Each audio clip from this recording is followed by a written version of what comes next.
దేశంలో జనాభా ఎక్కువ ఉన్నా కష్టమే, అలాగే తక్కువ ఉన్నా కష్టమే. తక్కువ జనాభా నమోదు అవుతున్న ఓ ప్రాంతంలో విచిత్రమైన పథకాలు అమలు అవుతున్నాయి. అందులో ఒకటే ఇది. పెరుగుతున్న జనాభాతో భారతదేశం ఇబ్బంది పడుతోంది. అయితే ప్రపంచంలోని కొన్ని దేశాల్లో తగ్గుతున్న జననాల రేటు దేశ భవిష్యత్తుకు అతిపెద్ద ముప్పుగా భావిస్తున్నాయి. పిల్లల్ని కనడానికి ఓ దేశం విచిత్రమైన పథకాన్ని తీసుకువచ్చింది. రష్యాలోని కరేలియాలోని ఒక స్థానిక పరిపాలనా పాఠశాల బాలికలకు పిల్లలను కనడానికి మంచి డబ్బు చెల్లిస్తామని ప్రకటించింది.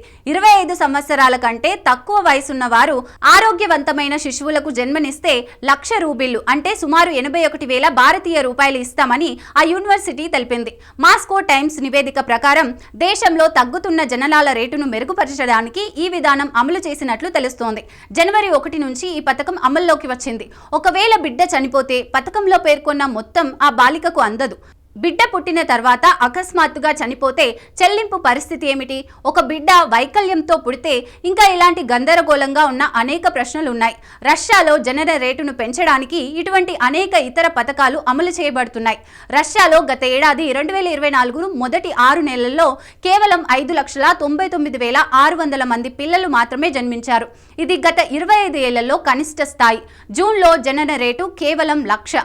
ఈ సంఖ్య చాలా అంటే చాలా తక్కువని అక్కడి విశ్లేషకులు చెబుతున్నారు. ఫార్చ్యూన్ నివేదిక ప్రకారం కెమ్లిన్ ప్రతినిధి డిమిత్రీ పెస్కో మాట్లాడుతూ ఇలా క్రమంగా దేశ జనాభా తగ్గడం దేశ భవిష్యత్తును నాశనం చేస్తుంది అని అన్నారు.